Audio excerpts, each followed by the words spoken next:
The truth is, all of what we experience is impermanent. Every thought, emotion, every sensation, every life circumstance has a beginning, middle, and end. And change is inevitable, and we suffer when it does, whether it's good or bad. But we practice yoga to remain awake to it all. This is what Yoga Sutra 112 is trying to point us towards, is the practice, that devoted, diligent practice on and off our mat, that abhyasa, to learn how to let go of our attachment, our aversion, our fears, our egotism, our own ignorance, and let go. Let go of what comes up. This is vairagya. And when we let go, we experience this stillness. This is the aim of the Yoga Sutras, trying to point us towards, is to create this stillness, this nirodha, kaya nirodha, physical stillness, prana nirodha, energetic stillness, and chitta vritti nirodha, mental stillness. In this stillness, we can experience inner peace, contentment, and equanimity. And in Sutra 113, it says the practice is to try to remain there. The practice is the effort in remaining here. Here now. Now yoga begins. So in our journey working through sukha and dukkha, we have learned to feel the shifting tides of ease and discomfort, pleasure and pain, joy and sorrow. And through shanti and santosha, we've practiced peace and contentment, not because life is perfect, but because we choose to meet this moment as it is. And now we have arrived in Upekṣā, equanimity. We're focusing on this harmony, this balance. Upekṣā is the quiet poise of a yogi. It is the still point at the center of the storm, accepting it all. It is that flame that does not flicker when the winds of pleasure and pain blow. It is the grace of fully being present here now, in body, in breath, in mind. No matter what arises, we welcome it all.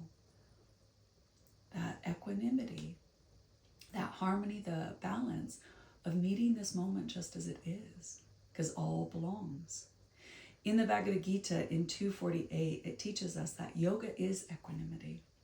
This teaching comes in the midst of Arjuna's grief and confusion on the battlefield, where Krishna reminds him that yoga is not about escaping the messiness of life, but about staying balanced, centered amidst gain and loss, success and failure, sorrow and joy.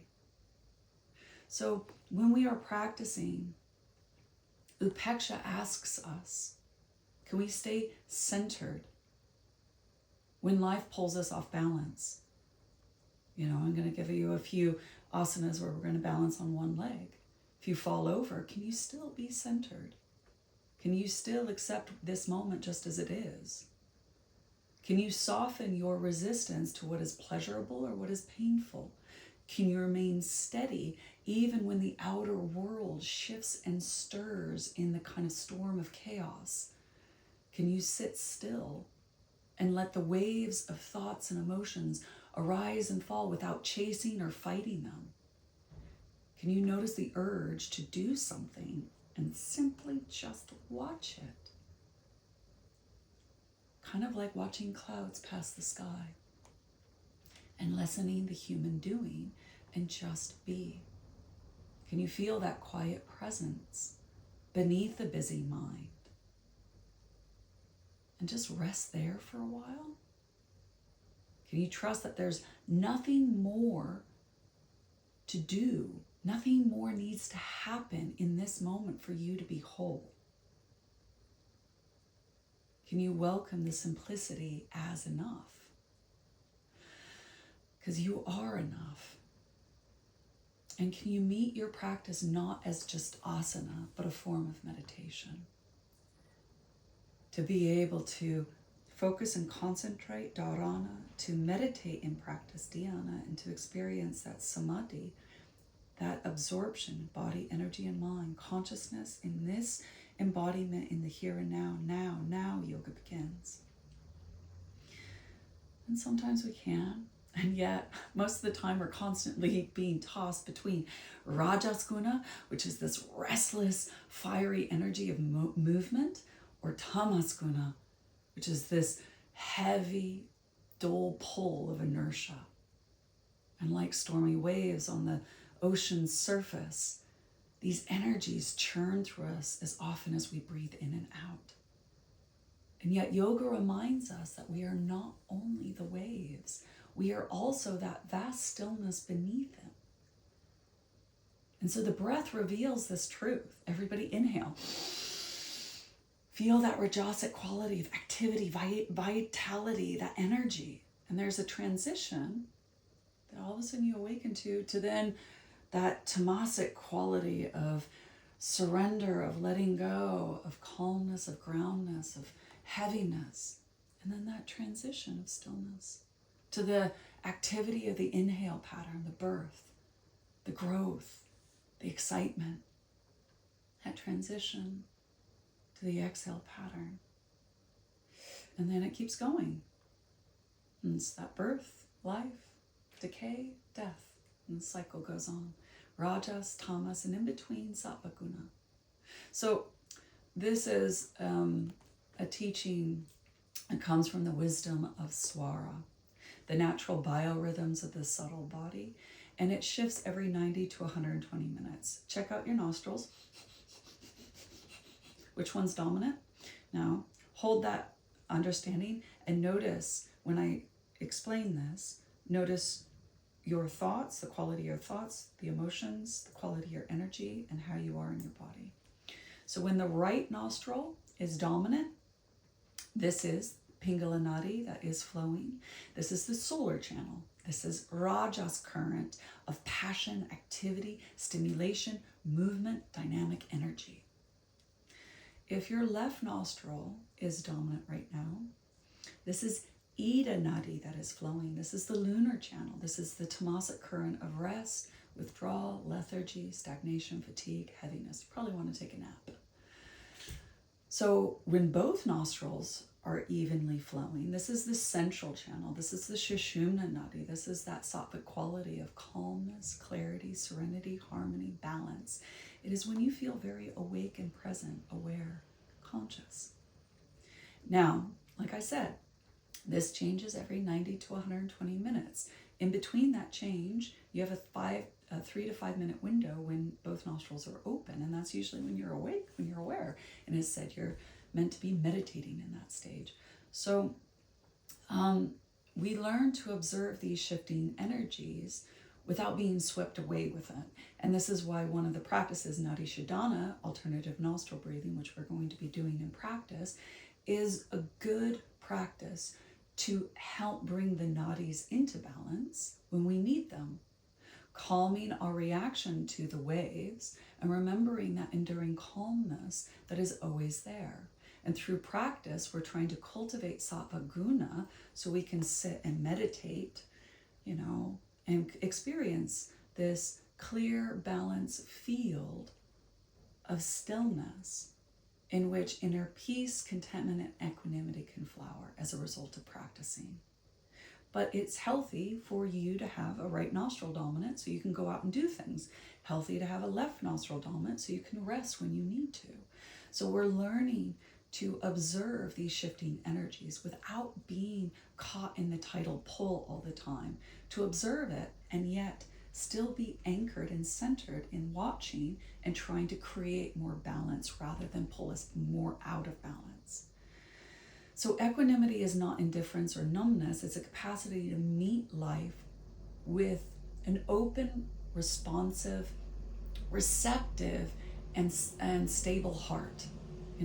Equanimity is not trying to stop feeling, but to hold what you feel with spaciousness, to see the harmony in the chaos, to be rooted while the cycle of cause and effect unfold, birth, life, decay, and death, and it goes again and again, but you're rooted, watching you constantly bloom over and over again. And in this discerning awareness that sees that you are perfectly imperfect, And it invites us to meet our shortcomings, our ignorance, our fear, our messiness with heart. So this is, when we get on our mat, connecting to, the two wings of a yogi, this wisdom and compassion. And Upekṣā becomes a practice of curiosity and non-judgmental awareness, that we ask ourselves, can we meet this posture without preference? I don't like this. I like this. I can do this. I can't do this. Can we soften in both the challenging postures and the postures that are really easy for us? Can we lessen the doing and just be with what is? And in that what is, in that stillness, we can create this inner neutrality, not from passivity, but from radical, empowered acceptance for life as it is. In movement, we can embody equanimity by practicing non-reactivity. And this is noticing the preference, noticing our aversion, noticing our habits that arise, and choosing to stay present, but being kind and curious and going, wow, here again, I'm being very human. How perfectly imperfect am I? The Gita reminds us, perform your actions with equanimity. Success and failure are the same to the one who is established in yoga. When you are no longer clinging to what delights you or recoiling from what disturbs you, when you can meet joy and sorrow with the same quiet gaze, you are practicing yoga. This is equanimity, a mind like a still lake, reflecting the sky unmoved when the winds ripple its surface. I guess what I'm saying is, ultimately, yoga is an inquiry into the nature of our mind.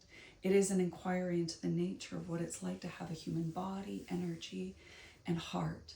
It is an inquiry into consciousness itself, having this human experience. And this practice is a remembering of not just who, but what we truly are, a returning home to the self that is steady no matter what.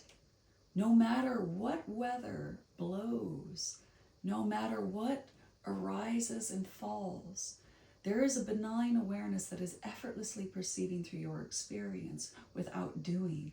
There's a part of you, an essence of you, that is unchanged by life circumstances, good or bad, joyful or sorrowful, pleasurable or painful, whether you're healthy or ill. There's a part of you that is unchanged, that has been the same from the moment of conception, birth, as you grew to who you are now. It will lead you until your own death, and will be there even beyond. Consciousness, the essence of who and what you truly are, is always there. Nisargadatta Maharaji said, wisdom tells me I am nothing. Love tells me I am everything. And in between, my life flows. This is equanimity. This is Upekṣā. Join me. We will begin.